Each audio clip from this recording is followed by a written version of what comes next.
Magandang gabi po sa inyong lahat. Sabi ng iba, nalimutan ko na daw yata mag-vlog, char. So sobrang busy po ng inyong chubby vlogger, ay parang gano'n na nga.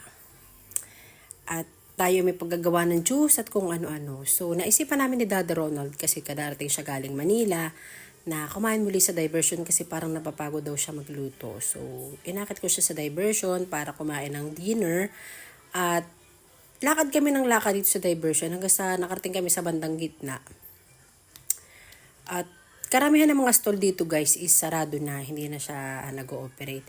So, ang napansin ko lang dito sa diversion ay hindi na lang basta stall ang nandito, kundi talagang kubo na. Bawat kainan dito ay as in magandang mga kubo na ang makikita mo dito. At itong hangout na ito.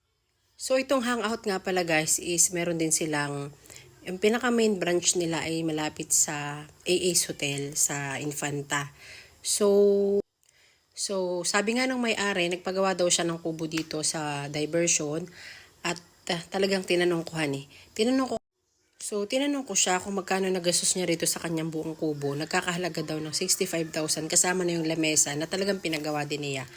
So, yun lang guys, yung mga difference noon nung kumakain kami sa diversion na parang kubo-kubo lang siya tapos mismong nasa tabi siya ng highway. Ngayon ay umatras na sila mismo dito sa Mandampalayan tapos ay may mga kubo na silang malalaki. So yun lang at dito nga namin napiling kumain sa hangout kasi may promo sila.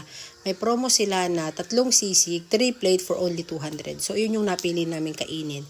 Kasi dapat ang order namin yung beef broccoli, hindi daw available. Tapos hindi rin available yung beef tapa sa mga panahong yun nung kumain kami.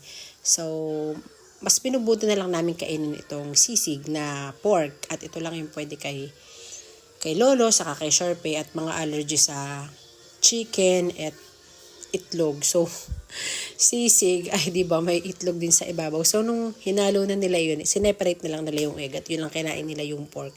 So yun lang yung difference noon at ngayon. So kung gusto niyo rin kumain dito na medyo mura-mura at affordable, meron dito silang tigwa 100 lang na mga makakain kayo na talaga namang sold na kayo. So yun lang, just wanna share to you. Thanks for watching.